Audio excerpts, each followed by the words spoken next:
ಓಂ ಶ್ರೀ ಗುರು ಬಸವಲಿಂಗಾಯ ನಮಃ. ಎಲ್ಲರಿಗೂ ಶರಣು. ಕಳೆದ ಮಹಾಶಿವರಾತ್ರಿಯಲ್ಲಿ ಮಾಡಿದ ದಕ್ಷಯಜ್ಞ ನಾಟಕ ತಮಗೆಲ್ಲ ನೆನಪಿದೆಯಲ್ಲ?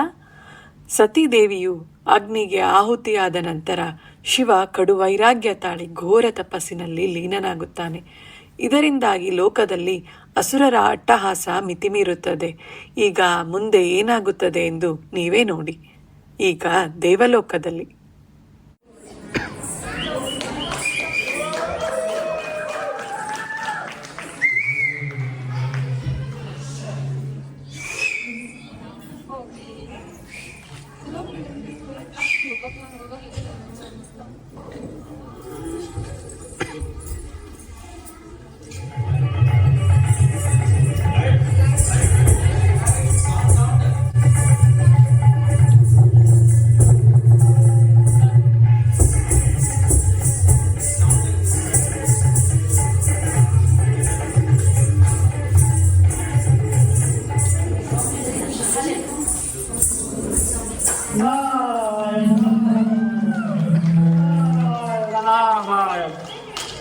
ಎಲ್ಲರೂ ದೇವಸೇನಾದರಿಗೆ ನಮೋ ನಮೋ. ಶುಭಮಸ್ತು ಶುಭಮಸ್ತು. ಎಲ್ಲರೂ ಸ್ವರ್ಗಸುಖದ ವಿಲಾಸದಲ್ಲಿ ತೇಲಾಡುತ್ತಿದ್ದಾರೆ. ಬನ್ನಿಯಾದರೆ ನಿಮಗೂ ಸ್ವಾಗತ. ಈ ಸಂತೋಷದ ಸಮಯದಲ್ಲಿ ಇದು ಸಮಂಜಸವೇ ಇದ್ದರೆ ಯಾವ ಸಂತೋಷ ಮಾಡಿದ್ರೆ ಈ ದೇವರಾಜನಿಗೆ ದೇವೇಂದ್ರನಿಗೆ ಲೋಕ ವಿಜಯ ಆಗಬೇಕೆಂದು ತಾರಕಾಸುರನು ಬ್ರಹ್ಮದೇವರು ಇಲ್ಲಿ ತಪಸ್ಸು ಮಾಡುತ್ತಿದ್ದಾನೆ. ಬ್ರಹ್ಮದೇವರು ನಾರಾಯಣ ಬ್ರಹ್ಮದೇವರು ತಾರಕಾಸುರ ತಪಸ್ಸಿಗೆ ಮೆಚ್ಚಿ ವರವನ್ನೇನಾದ್ರೂ ಬರ್ತಾರೆ. ನಿಮ್ಮ ಸ್ವರ್ಗ ನಿಮ್ಮ ದಿನದಲ್ಲಿ ಇರುತ್ತೆ. ಓ ಹೌದಲ್ವೇ? ಇದಕ್ಕೆ ಏನಾದರೂ ಉಪಾಯ ಮಾಡಲೇಬೇಕು. ನಾನು ಅಗ್ನಿ ವಾಯು ವರುಣ ದೇವರನ್ನು ಕಳಿಸಿ ಆ ತಾರಕಾಸುರನ ತಪಸ್ಸನ್ನು ಕೊಂಡೊಳಿಸುತ್ತೇನೆ. ನಾರಾಯಣ ನಾರಾಯಣ ನಾರಾಯಣ ನಾರಾಯಣ ನಾರಾಯಣ. ಈಗ ಭೂಲೋಕದಲ್ಲಿ ತಾರಕಾಸುರ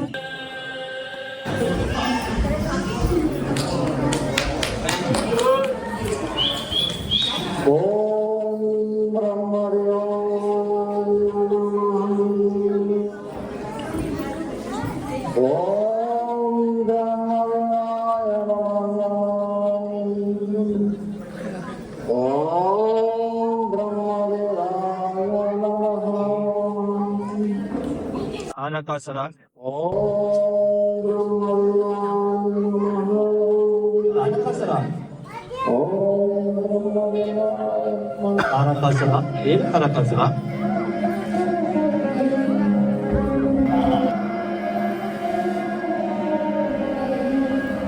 ಬ್ರಹ್ಮದೇವ ನಮ್ಮ ಜಯ ಜಯ ಜಯ ಜಯ ಜಯ ಜಯ ಬ್ರಹ್ಮದೇವ. ಅವನಿಗೂ ಈ ಭಕ್ತನ ಮರು ನಿಮಗೆ ಕೇಳಿಸಿತಲ್ಲವೇ? ಅದು ಆ ಇಂದ್ರಾದಿ ದೇವತೆಗಳು ನನ್ನ ತಪಸ್ಸನ್ನು ಹಂಗ ನಡೆಸಲು ಸಾಕಷ್ಟು ಪ್ರಯತ್ನ ಪಟ್ಟರು. ಆದರೂ ತಮ್ಮ ಕರುಣೆಯು ನನ್ನ ತಪಸ್ಸಿನ ಶಕ್ತಿಯನ್ನು ಅದನ್ನೆಲ್ಲ ಮೆಟ್ಟಿ ನಿಂತೆ ಬ್ರಹ್ಮದೇವ ಅಂತೂ ನನಗೆ ನಿಮ್ಮ ದರ್ಶನ ತೋರಿದಿದ್ದಲ್ಲ, ಧನ್ಯವೇ ಧನ್ಯ. ನಮೋ ನಮೋ ನಮೋ ನಮೋ ನಮೋ ನಮೋ. ನಿನ್ನ ತಪಸ್ಸಿಗೆ ಎಷ್ಟಿದೆ ಹೇಳಿ, ಏನು ಬರಬೇಕು ನಿನಗೆ? ಬ್ರಹ್ಮದೇವ ಅದೇ ಹಸುಗಳೆಲ್ಲ ದಿಕ್ಕಾಪಾಗಿ ಕಣ್ಣಿಟ್ಟು ಎಲ್ಲೆಲ್ಲೋ ಔತುಕೊಂಡಿದ್ದಾರೆ. ಅವರನ್ನೆಲ್ಲ ಒಟ್ಟುಗೂಡಿಸಿ ತನ್ನ ಹಸುರ ವಾದ್ಯವನ್ನು ಪುನರ್ಸ್ಥಾಪಿಸಲು ನನಗೆ ಅಮರತ್ವದ ವರವನ್ನು ದಯಪಾಲಿಸಬೇಕು ತಂದೆ. ಅಮರತ್ವದ ವರ ಇದು ಸೃಷ್ಟಿಯ ನಿಯಮದ ತದ್ವಿರುದ್ಧ. ಸೃಷ್ಟಿಕರ್ತನಾದ ನಾನು ಈ ವರವನ್ನು ನೀಡಲಾಗಿ ಬೇರೆ ಏನಾದರೂ ಹೇಳಿದ್ದು? ಅವನಾದರೂ ಬ್ರಹ್ಮದೇವ ತಾವು ಬೆಟ್ಟ ಮಾತನ್ನು ತಪ್ಪುವವರಲ್ಲ. ಆದರೂ ಬೇರೆ ವರವನ್ನು ಕೇಳಿದ್ದರೆಂದು ವಿನಾಡನ್ನವೇ ವಿನಂತನ ಮಾಡ್ತಿದ್ದಾರೆ. ಆದರೆ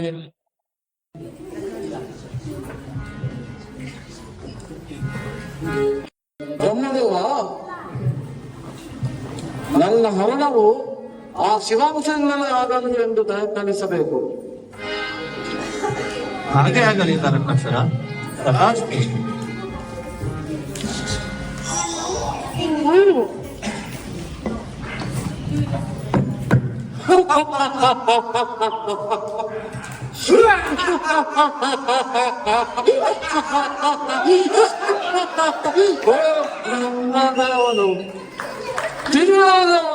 ತಿಳಿಸು ವರವನ್ನು ಕಾಣಿಸಿದನು.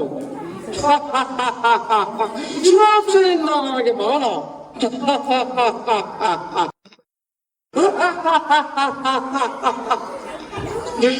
ಇತ್ತ ದಕ್ಷ ಯಜ್ಞದಲ್ಲಿ ಸತಿಯು ತನ್ನ ದೇಹವನ್ನು ಅಗ್ನಿಗೆ ಸಮರ್ಪಿಸಿದ್ದಾರೆ. ಕುಪಿತಗೊಂಡು ವೈರಾಗಿಯಾಗಿ ತಪಸ್ಸನ್ನು ಆಚರಿಸ್ತಾ ಇದ್ದಾನೆ. ಹಾಗಾದರೆ ಅತ್ತ ಶಕ್ತಿ ಇಲ್ಲ, ಇತ್ತ ಶಿವನಿಲ್ಲ, ಇನ್ನು ಶಿವಾಂಶದಿಂದ ಮಾಡಬೇಕು. ಹಾಗಾದರೆ ನನಗೆ ಮರಣವಿಲ್ಲ, ಮರಣವಿಲ್ಲ. ಇನ್ನು ತಳವಾಗಿ ಸೇರಲ್ಲ. ಆ ದೇವರಕ್ಕೆ ದಾರಿ ಇತ್ತು. ಆ ದೇವರನ್ನ ಹೆಣ್ಬಿಟ್ಟು ಅವನ ಲೋಕವನ್ನು ಆಕ್ರಮಣ ಮಾಡಿಕೊಳ್ಳುತ್ತೇನೆ. ಅಲ್ಲಿ ತಮ್ಮ ರಾಜ್ಯವನ್ನು ಪುನಃಸ್ಥಾಪಿಸುತ್ತಾರೆ. ಒಂದೇನು ತಗೋ ಕಾದು ಮಾಡೋಣ.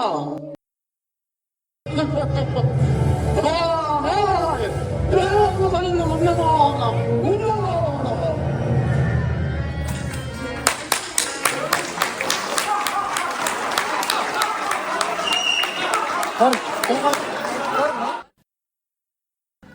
ತಾರಕಾಸುರ ವರ ಪಡೆದುಕೊಂಡ ನಂತರ ಅಟ್ಟಹಾಸದಲ್ಲಿ ಮೆರೆಯುತ್ತಿರುತ್ತಾನೆ.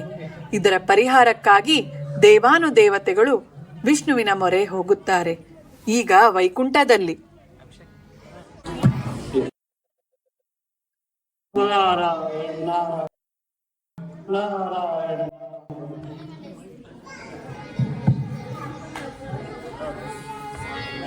ಲಕ್ಷ್ಮೀಪತಿ ನಾರಾಯಣರಿಗೆ ನಮೋ ನಮಃ. ದೇವ ಋಷಿ ನಾರದರಿಗೆ ನಮೋ ನಮಃ. ಶುಭಮಸ್ತು ಶುಭಮಸ್ತು ಶುಭಮಸ್ತು. ನಾರಾಯಣ, ತಾರಕಾಸುರನ ಅಭ್ಯಾಸ ಮಿತಿ ಮೀರಿದೆ.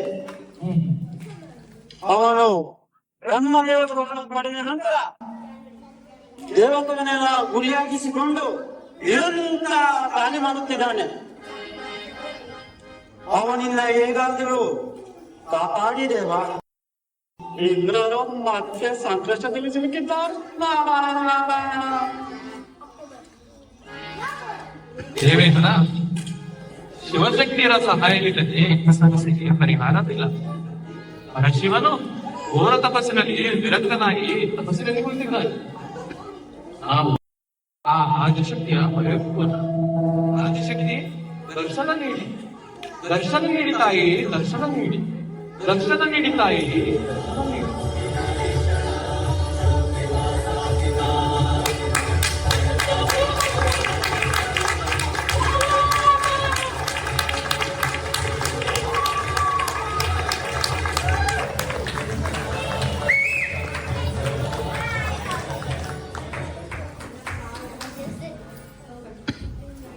ನಾರಾಯಣ, ನಿಮ್ಮ ಮನದಲ್ಲಿ ಶಿವನು ಯಾವ ತಪಸ್ಸಿಗೆ ಕುಳಿತಿರುವಲ್ಲ, ಆ ಹಿಮಾಲಯದ ಪರ್ವತ ರಾಜ ಹಿಮವಂತ ಹಾಗೂ ಮೈನಾವತಿ ದಂಪತಿಗಳ ಪುತ್ರಿಯಾಗಿ ಸುಗುಣ ಪರಮ ಸ್ವರೂಪದಲ್ಲಿ ಮತ್ತೆ ಹುಟ್ಟಿ ಬರುತ್ತೇನೆ. ಶಿವಶಕ್ತಿಯಾಗಿ ಶಿವಶಕ್ತಿಯಾಗಿ ಶಿವಶಕ್ತಿಯಾಗಿ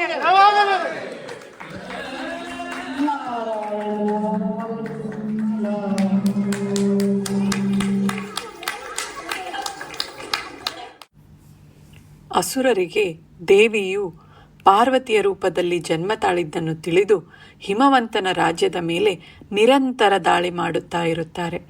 ಅದಕ್ಕೆ ಹಿಮವಂತನು ಪಾರ್ವತೀ ದೇವಿಯನ್ನು ಸುರಕ್ಷಿತವಾಗಿಡಲು ಮತ್ತು ವಿದ್ಯೆ ಕಲಿಯಲು ಮಹಾನ್ ತೇಜಸ್ವಿ ಶಿವಭಕ್ತ ಋಷಿ ಮಾರ್ಕಂಡೇಯರ ಆಶ್ರಮದಲ್ಲಿ ಬಿಡುತ್ತಾರೆ.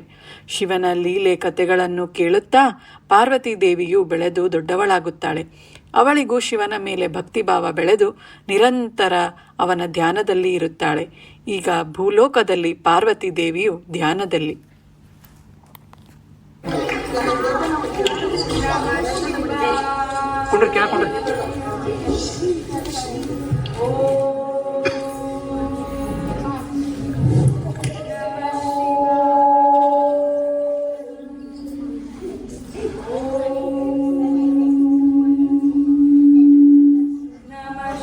ಇತ್ತ ವೈಕುಂಠದಲ್ಲಿ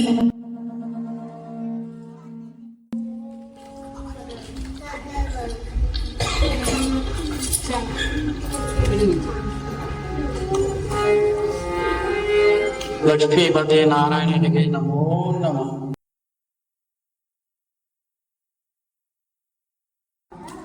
ಪಾರ್ವತಿ ದೇವಿಯು ಪರಶುವನ ಒಲುಮೆಗೆ ಪಾತ್ರರಾಗಲು ಕಠೋರ ತಪಸ್ಸು ಮಾಡುತ್ತಿದ್ದಾರೆ. ವರ್ಷಗಳ ಕಳೆದರು, ಶಿವನ ಕೃಪೆಗೆ ಇನ್ನೂ ಏಕೆ ಪಾತ್ರರಾಗಿಲ್ಲ? ದೇವೇಂದ್ರ, ಪಾರ್ವತಿಯ ತಪಸ್ಸು ದೇವಾನುದೇವತೆಗಳ ಮನಸ್ಸನ್ನು ಗೆದ್ದಿದೆ.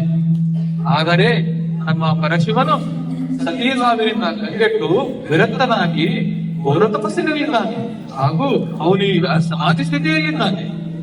ಓ, ಹಾಗಾದರೆ ಪರಶುವನನ್ನು ಜಾಗೃತಿಗೊಳಿಸುವುದು ಹೇಗೆ?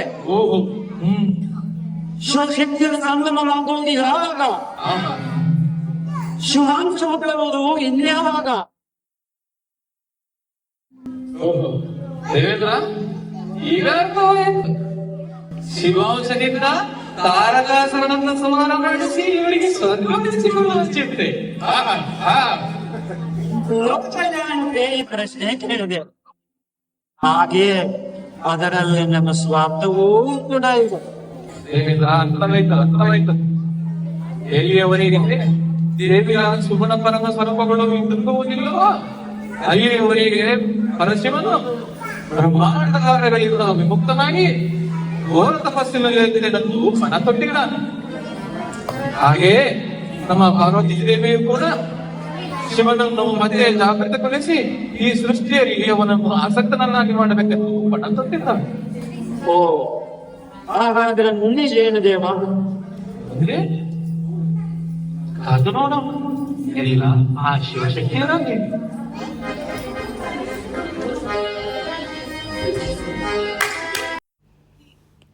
ಪಾರ್ವತಿ ಕಠಿಣ ತಪಸ್ಸು ಮಾಡುತ್ತಾ ವರ್ಷಗಳೇ ಉರುಳಿದವು.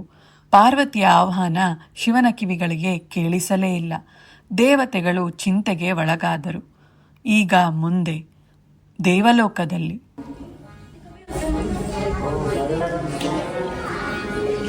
ನಾರಾಯಣ ನಾರಾಯಣ ನಾರಾಯಣ ನಾರಾಯಣ. ದೇವರ್ಷಿ ನಾರದರಿಗೆ ನಮೋ ನಮಃ. ಶುಭಮಸ್ತು ಎಂದರೆ ಶುಭಮಸ್ತು. ದೇವಿ ಆದಿಶಕ್ತಿಯು ಪಾರ್ವತಿ ಎಂಬ ಮನುಷ್ಯ ರೂಪ ತಾಳಿ ಭೂಲೋಕದಲ್ಲಿ ಕಠೋರ ತಪಸ್ಸು ಮಾಡಿದ್ದಾರೆ. ಈ ತಪಸ್ಸಿಗೆ ಮಾನವ ಪತನವಾಗುವುದಂತೂ ನಿಶ್ಚಿತ. ಸತಿ ದೇವಿಯಂತೆ ಪಾರ್ವತಿ ದೇಹ ಕೂಡ ತ್ಯಾಗವಾದರೂ ಆಗಬಹುದು. ಆದರೆ ಪಾರ್ವತಿ ದೇವಿಯು ಸತಿಯಂತೆ ದೂರವಾದರೆ ಪರಶುವನನ್ನು ಅಗಲಿ ಪಡೆಯಲು ಸಾಧ್ಯವಿಲ್ಲ.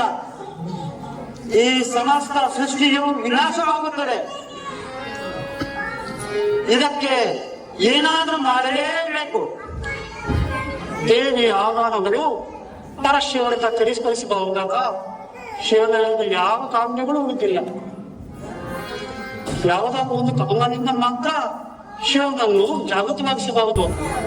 ಆದರೆ ಆ ಕಾಮ ಉಂಟು ಮಾಡಬಹುದು.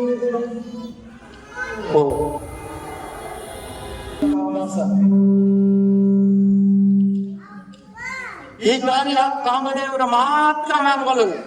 ಮತ್ತೆ ತಡಬೇಕೆ ಎಂದರೆ ಲೋಕಕಲ್ಯಾಣ ನೆರವೇರಬಹುದು. ನಾರಾಯಣ ನಾರಾಯಣ ನಾರಾಯಣ ನಾರಾಯಣ ನಾರಾಯಣ.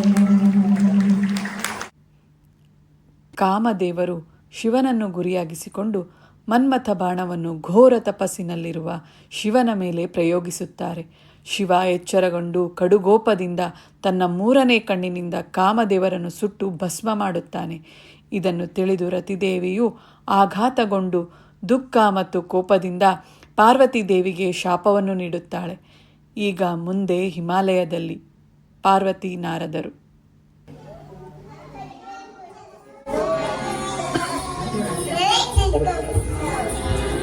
ನಾರದರಿಗೆ ನಮನಗಳು.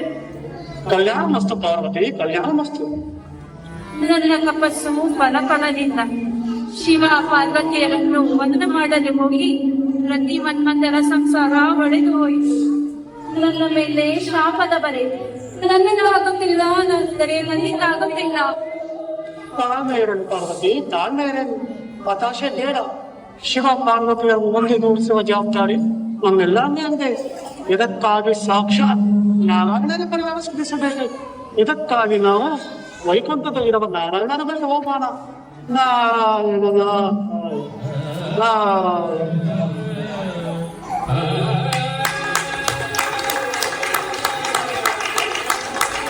ನಾರದರು ಪಾರ್ವತಿಯೊಡನೆ ವೈಕುಂಠಕ್ಕೆ ತೆರಳುತ್ತಾರೆ.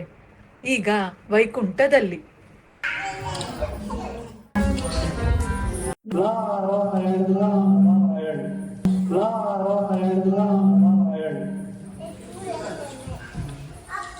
ನಮೋ ನಾರಾಯಣ.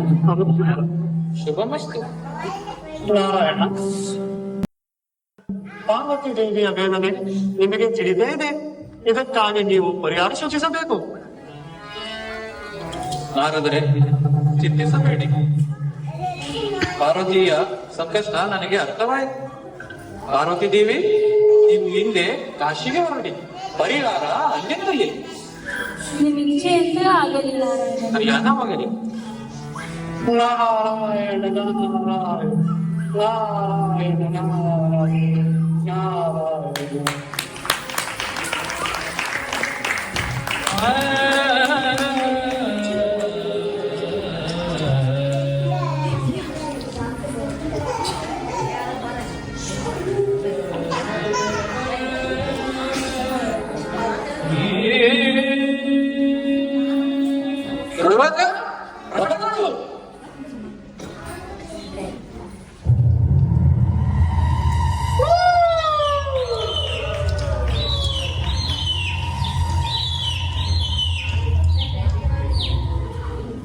ಅಪ್ಪಣೆ ಪ್ರಭು, ನನ್ನನ್ನು ಕರೆಸಿದ ವಿಚಾರ ತಿಳಿಯಬಹುದು.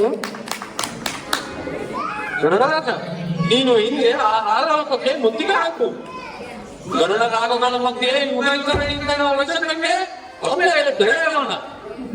ಆ ನಾಗರಾಜ ವಾಸಿಕೆಯನ್ನು ಪಡೆಬೇಡ. ಅಪ್ಪಣೆ ದೇವ, ನಾನು ತುಂಬಾ ದಿನಗಳಿಂದ ಈ ಸಮಯಕ್ಕಾಗಿ ಕಾಯುತ್ತಿದ್ದೆ. ಶುಭವಾಗಲಿ.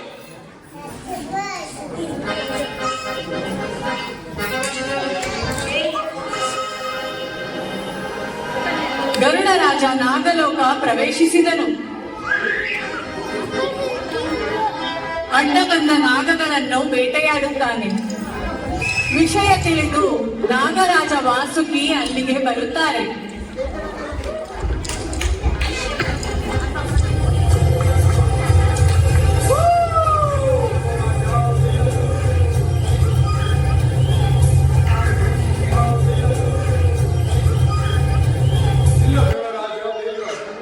ಹರಿಹರದ ಮಧ್ಯ ಒಪ್ಪಂದವಿರುವುದು ನೀನು ಮರೆತುಬಿಟ್ಟೆಯೇ? ಒಪ್ಪಂದದ ಪ್ರಕಾರ ನಾಗರವನ್ನು ಪ್ರವೇಶ ಮಾಡಬಾರದು. ರಾಮಚಂದ್ರ ಸೃಷ್ಟಿಯನ್ನು ದಾನ ಮಾಡಿರುವ ಅವನ ಒಪ್ಪಂದಕ್ಕೆ ಎಲ್ಲಿದೆ? ನಾನು ಯಾವ ಒಪ್ಪಂದವನ್ನು ಬೇಕಿರುವುದಿಲ್ಲ. ನಾಗಬಂಧುಗಳೇ, ತಪ್ಪಿಸಿಕೊಳ್ಳಿ. ನಾಗಬಂಧುಗಳೇ, ತಪ್ಪಿಸಿಕೊಳ್ಳಿ.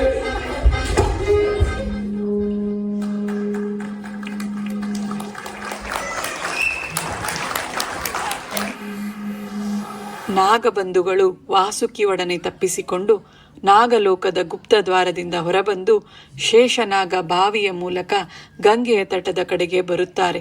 ತಟದ ಮೇಲೆ ಪಾರ್ವತಿ ದೇವಿಯು ಆಸೀನರಾಗಿರುತ್ತಾರೆ. ಅಷ್ಟೊಂದು ಸರ್ಪಗಳನ್ನು ನೋಡಿ ಭಯಭೀತರಾಗುತ್ತಾರೆ.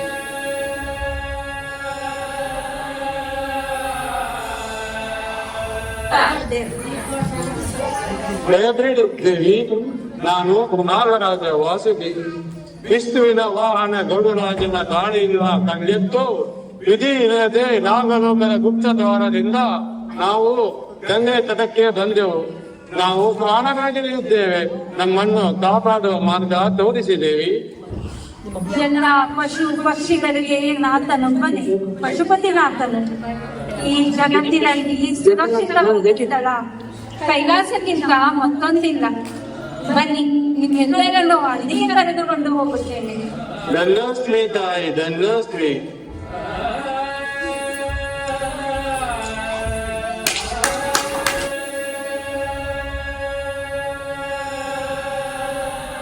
ಪಾರ್ವತಿ ಎಲ್ಲ ನಾಗಗಳನ್ನು ಕೈಲಾಸಕ್ಕೆ ಕರೆತರುತ್ತಾರೆ. ಈಗ ಮುಂದೆ ಕೈಲಾಸದಲ್ಲಿ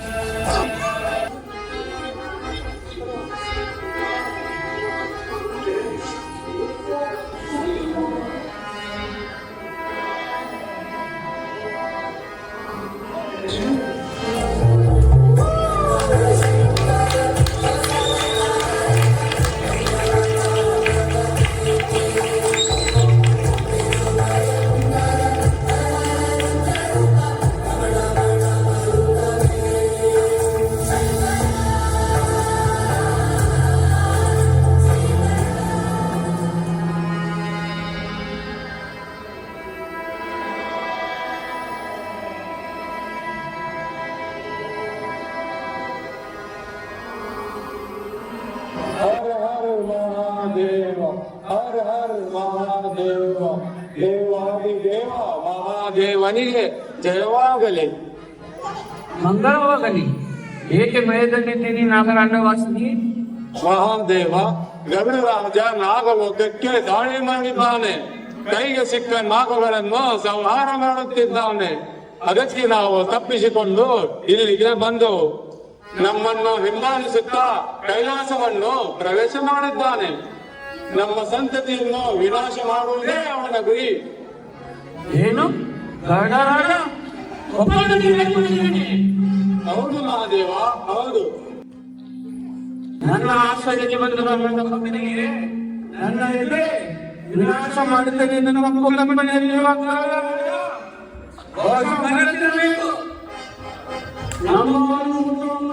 ನನ್ನನ್ನು ಎದುರಿಸಬೇಕಾಗುತ್ತದೆ. ಮಹಾದೇವ, ಗರುಡ ಮತ್ತು ನಾಗಗಳ ಮಧ್ಯೆ ಯುಗದಿಂದ ವೈಷಮ್ಯವಿದೆ. ಅದನ್ನು ಇಲ್ಲಿನ ಕೊನೆಗಾಣಿಸೋಣ. ನೀವು ಪದಾರ್ಥ ಸರಿಯಿರಿ. ಇವತ್ತು ಒಂದು ನಾಯಕಬೇಕು, ಇನ್ನೊಂದು ನಾಯಕಬೇಕು. ತೀರ್ಮಾನ ಆಗಿರಬೇಕು.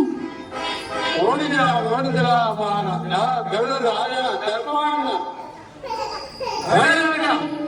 ನೀನು ಅಧಿಕವಾಗಲೆಂದು ಮತ್ತೆ ತಿಳಿಯುತ್ತೇನೆ. ಹರಿಯಾಣ ಒಪ್ಪಂದದ ವಿಷಯ ನಿನಗೆ ಗೊತ್ತು. ಆದರೂ ಈ ಅತಿಕ್ರಮಣಕ್ಕೆ ಕಾರಣವೇನು? ಮಹಾದೇವ, ತಾಯಿಯು ಆಕಸ್ಮಿಕ ಆಗಿಲ್ಲ. ಹಿಂದೆ ನನ್ನ ಮೇಲೆ ದಾಳಿ ಮಾಡಿದ ಈ ನಾಗಗಳನ್ನೇ ಗುರಿಯಾಗಿಟ್ಟುಕೊಂಡ್ರು ನಾನು ಈ ದಾಳಿ ಮಾಡಿದ್ದೇನೆ.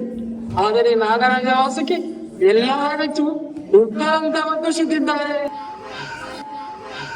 ಇಂದಿನ ಜನವನ್ನು ಮರೆತು ಬಿಡುಗೋಣ. ನಾಗರಾಜ ವಾಸುಕಿ ನನ್ನ ಆಶ್ರಯದಲ್ಲಿ ಬಂದಿದ್ದಾರೆ. ಅವರಿಗೆ ಕ್ಷಮೆ ಯಾಚಿಸಿ ನೀನು ಇಲ್ಲಿಂದ ಹೊರಟು ಬಿಡು. ನಿನ್ನ ತಪ್ಪನ್ನು ನಾನು ಮನ್ನಿಸುತ್ತೇನೆ. ಕ್ಷಮಿಸಿ ಮಹಾದೇವ, ನಾನು ಯಾವ ತಪ್ಪನ್ನು ಮಾಡಿಲ್ಲ. ತಪ್ಪು ಮಾಡದೆ ಕ್ಷಮೆ ಏಕೆ ಬರಬೇಕು? ನನ್ನ ಪ್ರಭುಗಳಾದ ಶ್ರೀನಾರಾಯಣ ನಾನು ನಾಗಲೋಕಕ್ಕೆ ದಾಳಿ ಮಾಡಿಕೊಂಡು ಮೊದಲೇ ಕೂತಿದ್ದರು. ನನ್ನ ಭಕ್ತರಿಗೆ ತೊಂದರೆಯಾಗುವಂತೆ ಅವರಿಗೆ ಹೊರಟು ಕೂಲಂಬ ಗರುಡರಾಜರೇ, ಏನಾದರೂ ಅನರ್ಥವಾಗುವವರೆಗೆ ಇಲ್ಲಿಂದ ಹೊರಟು ಹೋಗಿ. ಇಲ್ಲ ದೇವಿ, ಎಲ್ಲಿಯವರೆಗೂ ನಾಗರಾಜ ವಾಸುಕಿ ನನ್ನ ಕ್ಷಮೆಗೆ ಯಾಚಿಸುತ್ತಿಲ್ಲವೋ ನಾನು ಇಲ್ಲಿಂದ ಹೋಗಲಾರೆ. ಅವನು ಹೆಂಗೆ ಮಾಡದಿದ್ದರೆ ನಾನು ನಾಗಲೋಕದ ನಾಶವನ್ನು ನಾಗರಾಜ ವಾಸುಕಿಗಳನ್ನು ಪ್ರಾಣ ಮಾಡುತ್ತೇನೆ. ಸಾಕು, ನಿಲ್ಲಿಸಿಕೊಳ್ಳ. ನಾರಾಯಣ, ನಾರಾಯಣ, ಕಾಪಾಡು, ನಾರಾಯಣ.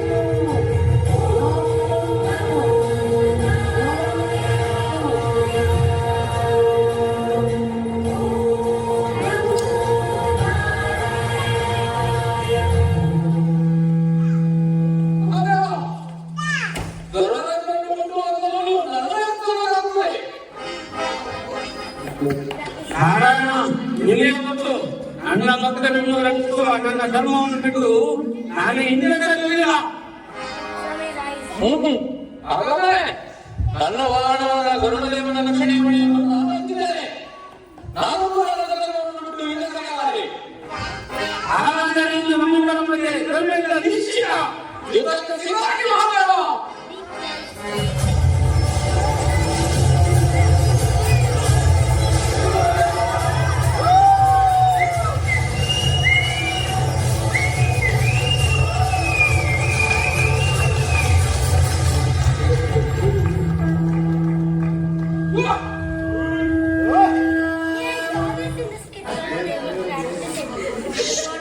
ಮಹಾದೇವ, ನಮ್ಮಿಬ್ಬರ ಏಕತೆಯಿಂದ ಸೃಷ್ಟಿಗೆ ಹಾನಿಯಾಗುತ್ತದೆ. ಇದು ಪ್ರಯೋಜನಕಾರರು ಕೂಡ ಆಗಬಹುದು. ಅದಕ್ಕಾಗಿ ನೀವು ಈ ನಾಗವಂಶದ ರಕ್ಷಣೆಯನ್ನು ಬಿಟ್ಟುಬಿಡಿ. ಮಹಾರಾಜ, ಈ ಯುದ್ಧ ಕೇವಲ ಕರಗಾಪು ನಾಗರ ಹೆಸರಾಗಿ ಮಾತಾಡುವುದಿಲ್ಲ. ಈ ಯುದ್ಧವು ನಮ್ಮ ಸಿದ್ಧಾಂತ ಹಾಗೂ ನಮ್ಮ ಮಂಡಳಿಯ ಪ್ರಮುಖವಾಗಿದೆ. ನಮ್ಮಿಬ್ಬರ ಧರ್ಮದ ಬಗ್ಗೆ ಭಿನ್ನಾಭಿಪ್ರಾಯದ ಬಗ್ಗೆ ನಡೆಯುವ ಯುದ್ಧವಾಗಿದೆ. ಏಕೆಂದರೆ ಸೃಷ್ಟಿಯ ಸಂಗ್ರಹದ ಹಾಗೂ ಸಂಗ್ರಹದ ಧರ್ಮದ ಅಭಿಪ್ರಾಯದಲ್ಲಿ ಭಿನ್ನಾಭಿಪ್ರಾಯ ಬಂದರೆ ಈ ಸೃಷ್ಟಿಯನ್ನು ಪ್ರಯತ್ನಗಳನ್ನು ನಿರಾಕರಿಸಲಾಗಿರಲಿಲ್ಲ. ಮಹಾದೇವ, ನಮ್ಮಿಬ್ಬರ ಯುದ್ಧದಿಂದ ವೈಕುಂಠ ಎಲ್ಲವೂ ಪ್ರಥಮಿಸಿದ.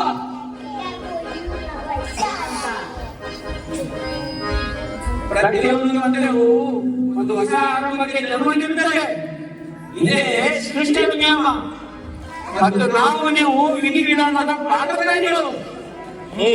ಮಹಾದೇವ, ಮಾತನಾಡಿ ಪ್ರಯೋಜನವಿಲ್ಲ. ಯುದ್ಧವೇ ಅಂತಿಮ. ನೀವು ತಂದಿಸಿದ್ದಾಗಿ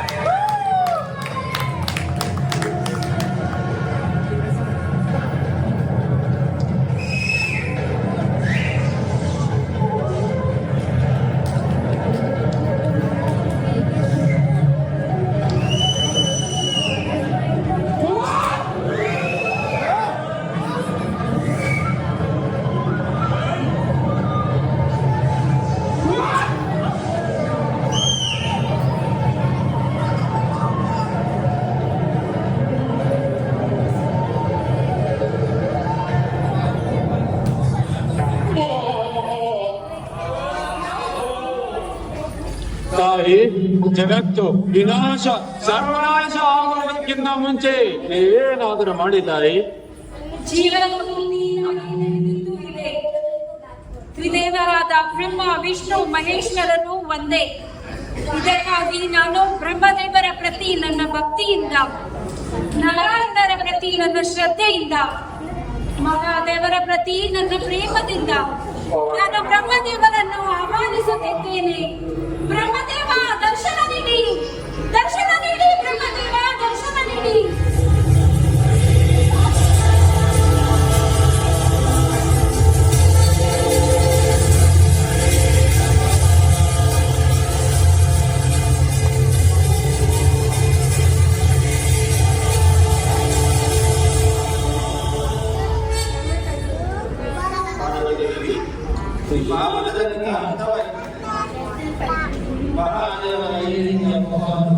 ನಾನು ಎಲ್ಲೋ ಕಂಡಿದ್ದೆ.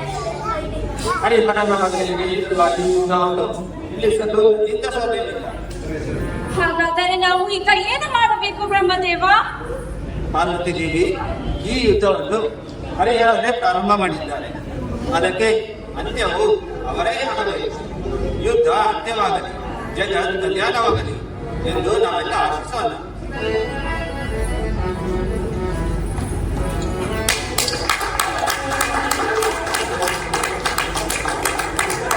ಯುದ್ಧ ಮುಂದುವರಿಯುತ್ತದೆ.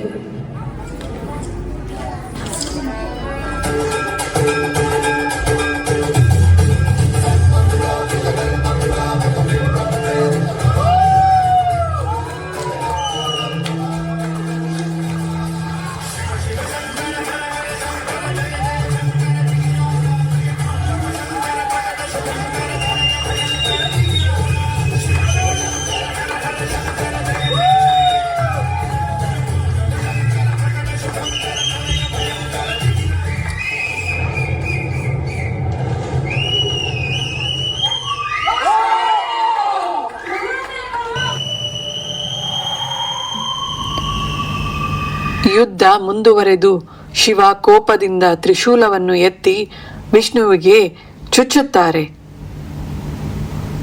ಶಿವನು ವಿಷ್ಣುವಿಗೆ ಚುಚ್ಚಿದ ತ್ರಿಶೂಲವನ್ನು ನೋಡಿ ದುಃಖವಾಯಿತು.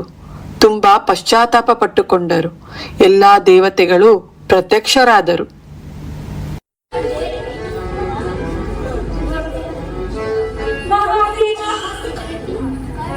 ನಿಮ್ಮ ಈ ತ್ರಿಶೂಲವು ಯಾವಾಗಲೂ ನನ್ನ ಆತ್ಮಕ ಶಕ್ತಿಗಳ ಮೇಲೆ ಪ್ರಹಾರ ಮಾಡಿದ್ದು ಕೇಳಿದ್ದೇವೆ. ಇಂದು ನೀವು ಈ ಸೃಷ್ಟಿಯ ಸಕಾರಾತ್ಮಕ ಶಕ್ತಿಯಾದ ಸದ್ಗುಣಗಳ ಒಡೆಯನಾದ ಈ ವಿಷ್ಣುವಿನ ಮೇಲೆ ಪ್ರಹಾರ ಮಾಡಿದ್ದೀರಿ. ಈಗಲೂ ನೀವು ನಿಮ್ಮ ಕೋಪವನ್ನು ಬಿಡದೆ ಹೋದರೆ ದೇವಾದಿದೇವ ಮಹಾದೇವನೇನಾಗುವಿರಿ? ಯಾರು ಕೊಟ್ಟರು ನಿಮಗೆ ಈ ಪ್ರತಿಮೆಯನ್ನು? ಮಹಾದೇವನ ಕೋಪ ಶಾಂತವಾಯಿತು. ದೃಷ್ಟಿ ತೀಕ್ಷ್ಣವಾಯಿತು. ಶಾಂತ ಚಿತ್ತತೆಯಿಂದ ಪಾರ್ವತಿ ದೇವಿಯಲ್ಲಿ ದೇವಿಯ ಆದಿಶಕ್ತಿಯ ಛಾಯೆ ಕಾಣಿಸಿತು.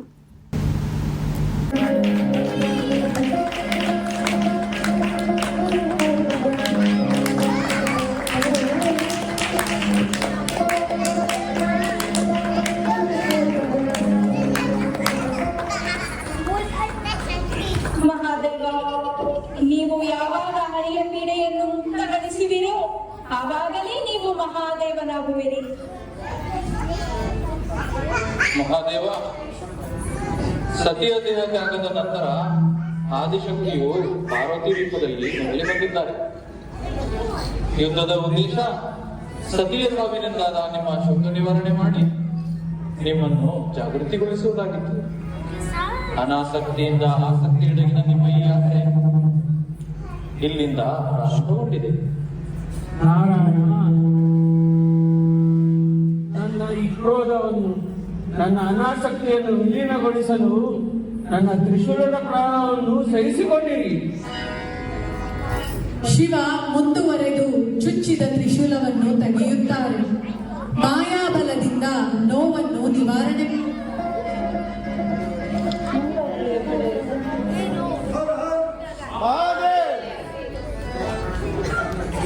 ಮಹಾದೇವ, ನನಗಾದ ಈ ಗಾಯವನ್ನು ಮಾಡಿದ್ದಕ್ಕಾಗಿ ನಿಮಗೆ ಧನ್ಯವಾದಗಳು.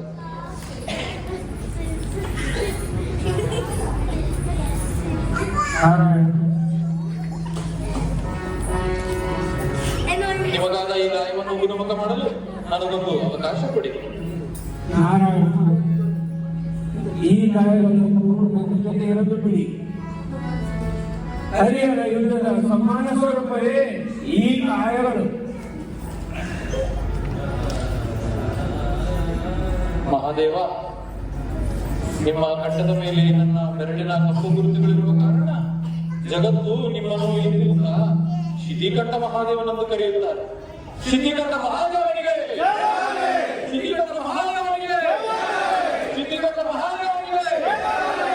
ಹರ ಹರ ಹರ ಹರ ಹರ ಹರ.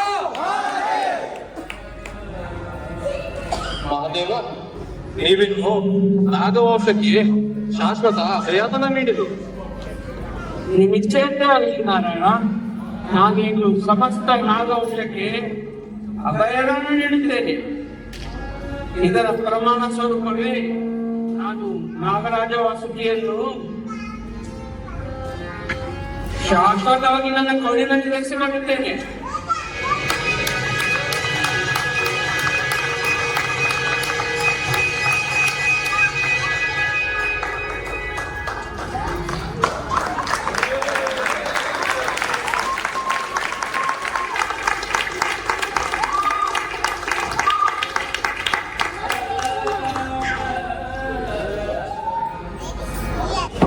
ಆಗ ಕುಂಡಲಿನಿಯ ಪ್ರತೀಕ. ಯಾವಾಗ ಕುಂಡಲಿನಿಯು ಜಾಗೃತವಾಗುತ್ತದ ಅವಾಗ ಮನುಷ್ಯ ಆಧ್ಯಾತ್ಮದ ಹಾದಿಯಲ್ಲಿ ಮುನ್ನಡೆದು ಮೋಕ್ಷದಲ್ಲಿಗೆ ಹೋಗುತ್ತಾನೆ. ಮಹಾದೇವ ಆಧ್ಯಾತ್ಮದ ಪರಾಕಾಷ್ಠೆ. ಮಹಾದೇವ ಕರಳಿನಲ್ಲಿ ನಾಗವನ್ನು ಧರಿಸುವ ಮೂಲಕ ಕುಂಡಲಿನಿಯ ಅಧಿಪತಿಯಾಗಿದ್ದಾರೆ. ಆದ್ದರಿಂದ ಯಾವುದೇ ವ್ಯಕ್ತಿ ನಿಜವಾದ ಶ್ರದ್ಧೆ ಭಕ್ತಿಯಿಂದ ಮಹಾದೇವನನ್ನು ಪೂಜೆ ಮಾಡುತ್ತಾನೋ ಅವನು ತನ್ನ ಕುಂಡಲಿನಿಯನ್ನು ಜಾಗೃತಿಗೊಳಿಸಿಕೊಂಡು ಮೋಕ್ಷ ಪ್ರಾಪ್ತಿ ಪಡೆದುಕೊಳ್ಳುತ್ತಾನೆ. ಶಿವನ ಕಂಠದಲ್ಲಿ ನಾಗರಾಜ ವಾಸುಕಿ ಹಾರದಂತೆ ಶೋಭಿಸುತ್ತಿದ್ದಾರೆ. ಅಂತ ನಾಗೇಂದ್ರ ಹಾರ ಮಹಾದೇವನಿಗೆ ನಮ್ಮ ಮನನುಡಿ.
ಮುಂದೆ ಶಿವ ಪಾರ್ವತಿಯರ ಕಲ್ಯಾಣವಾಯಿತು.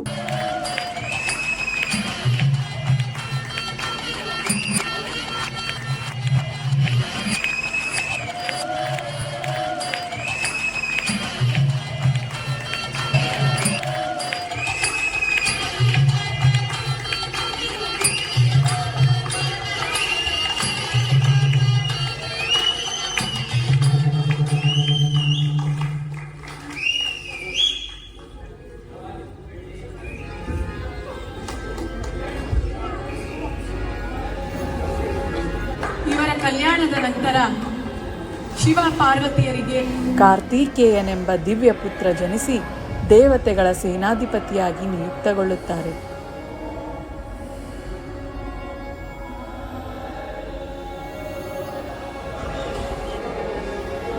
ಕಾರ್ತಿಕೇಯ ಕಾರ್ತಿಕೇಯ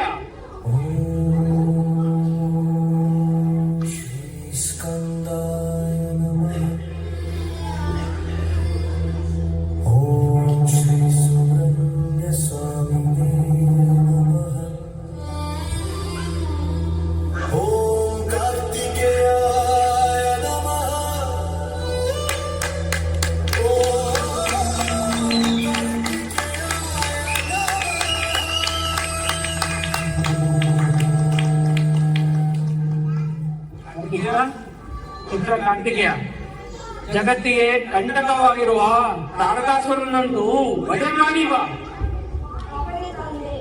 ವಿಜಯಿ ಭವ.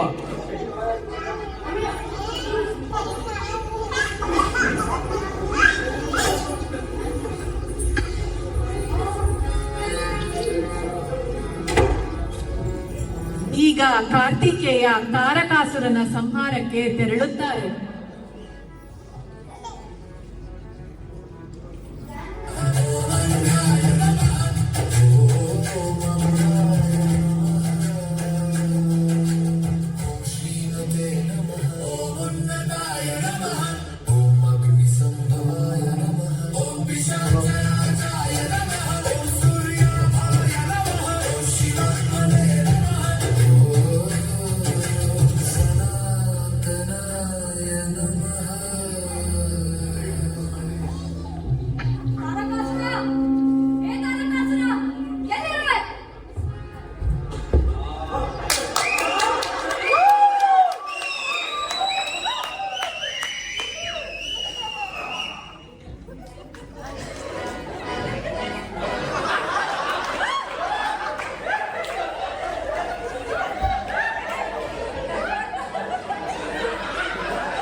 ಈ ತಾರಕಾಸುರನ ಹೆಸರಿಟ್ಟು ಬರಲಿದ್ದೆಯಲ್ಲವೋ ಹೇಗೆಂದ್ರು ಆ ವಿಧಾನದಿಂದಲೇ ತನ್ನ ವಿವಾಹವನ್ನು ಬದಲಾಯಿಸಿ ಆ ಮರಣವನ್ನು ಮೆಟ್ಟನಿಂದ ಈ ತಾರಕಾಸುರನು ಎಲ್ಲರೂ ಕೊನೆಗೂ ಹೊರಗ ಎಷ್ಟು ಪುಣ್ಯರಾಗಿದೆ ನಾನು ಈ ಕಾರಣ ಸಂಬಂಧಿಗೆ ಎಲ್ಲರೂ ಅಂತರ ಉದಾಹ ನನ್ನ ಭಾವನೆಯಲ್ಲಿ ಭಕ್ತಿ ನೀಡುವಂತಹ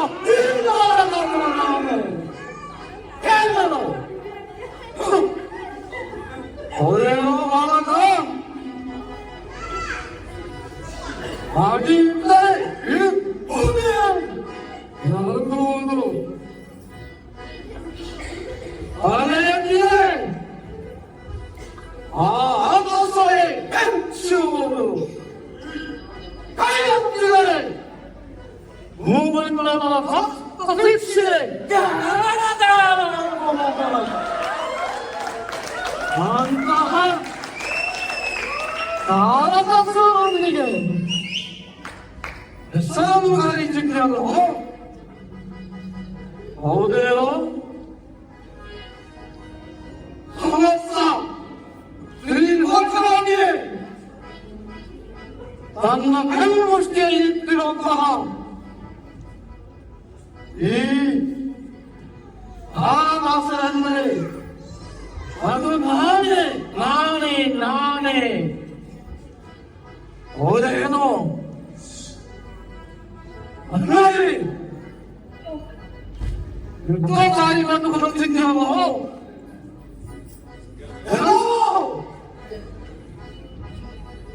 ಮಾಲಕ ಇದು ಈ ತ್ರಿಲೋಕವಿಗೆ ತಾರಕಾಸುರನ್ನೇ ನಾನೇ ಅದು ಈ ಭಾವನೆಯ ಸಾಧನಗಳನ್ನು ಭಾರತದಲ್ಲಿ ತೇಜಸ್ಸು ಮಾಡುತ್ತಾ ಇದೆ ಅವರ ಗ್ರಹಿಗೊಳಿಸುತ್ತೇನೆ ನಾನು ದೇವತೆಗಳ ಸೇನಾಧಿಪತಿ ಆಗ್ತಿದ್ದೀರಾ? ನೀವು ಹೇಳಿವನ್ನು ಪಡೆದುಕೊಂಡು ನೀವು ಸಂವಾಸ ನಾನು ಶರ್ಮ ನಾನು ಕಾರ್ತಿಕ ನಿನ್ನ ಕಾರಣ ಶಿವಂತ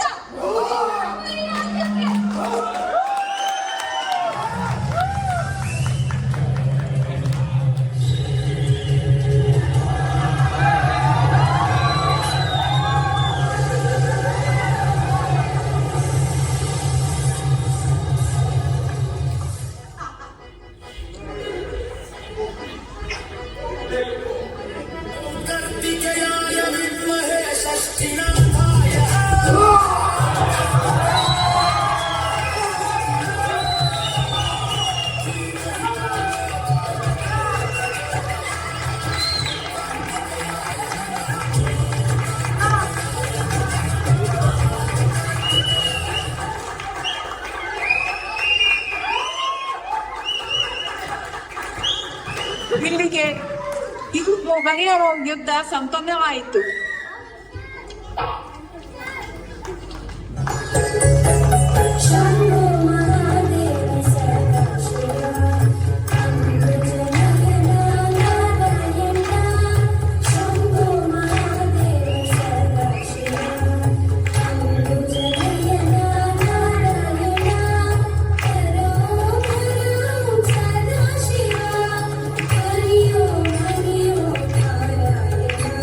Hare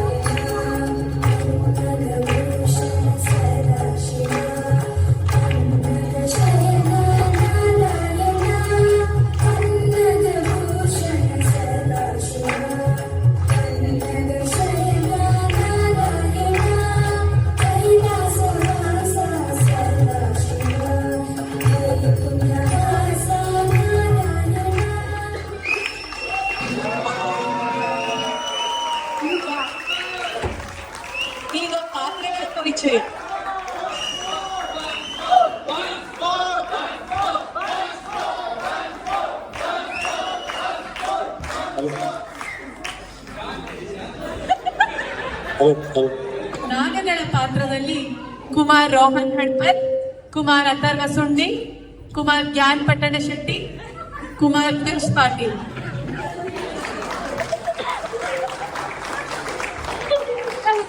ವಾಸುಕಿ ಪಾತ್ರದಲ್ಲಿ ಶ್ರೀ ಈಶ್ವರ್ ಹುರ್ಲಿ, ವರಣ ಪಾತ್ರದಲ್ಲಿ ಶ್ರೀ ಜನಾರ್ದನ್ ರೆಡ್ಡಿ, ತಾರಕಾಸುರನ ಪಾತ್ರದಲ್ಲಿ ಶ್ರೀ ಸತೀಶ್ ಕೊಲ್ಯ,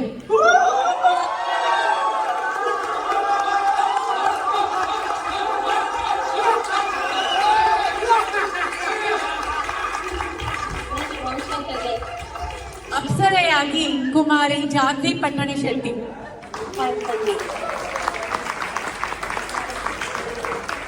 ಅಗ್ನಿದೇವನಾಗಿ ಕುಮಾರ್ ವಿಹಾನ್,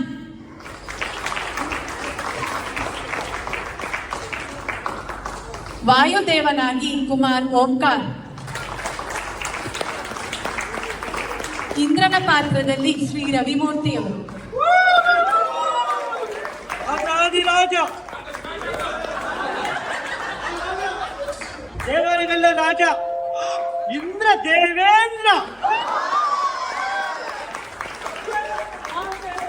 ನಾರದರ ಪಾತ್ರದಲ್ಲಿ ಶ್ರೀ ಜಿ ಎಂ ಮಹೇಶ್,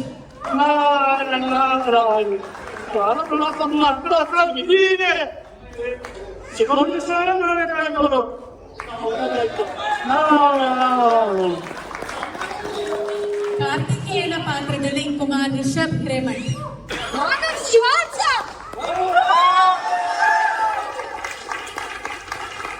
ಆದಿಶಕ್ತಿ ಪಾತ್ರದಲ್ಲಿ ಶ್ರೀಮತಿ ವಿಜಯಲಕ್ಷ್ಮಿ ಹಿರೇಮಠ್,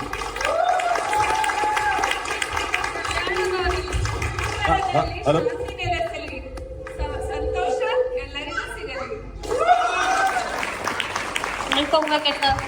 ಬ್ರಹ್ಮನ ಪಾತ್ರದಲ್ಲಿ ಶ್ರೀ ಪ್ರವೀಣ್, ಸರ್ವೇ ಜನ ಸುಖನೋ ಭವಂತು. ವಿಷ್ಣುವಿನ ಪಾತ್ರದಲ್ಲಿ ಶ್ರೀ ಸಂಗಮೇಶ್ ಕರಡಿ, ರುದ್ರನೀಡಂ ಮಹಾವಿಷ್ಣು. ಶಿವ ಪಾರ್ವತಿಯರ ಪಾತ್ರದಲ್ಲಿ ಶ್ರೀ ನವೀನ್ ಪಟ್ಟಣ ಶೆಟ್ಟಿ ಹಾಗೂ ಶ್ರೀಮತಿ ರಂಜಿನಿ ಪಟ್ಟಣ ಶೆಟ್ಟಿ.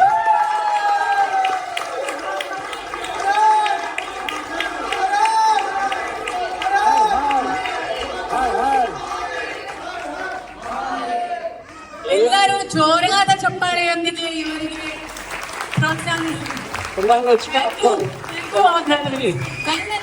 ಗಂಧದ ಪಾತ್ರದಲ್ಲಿ ಹಾರ್ಮೋನಿಯಂ ಬಾರಿಸಿದವರು ಶ್ರೀ ನಾಗರಾಜ್ ಹಡಪಲ್.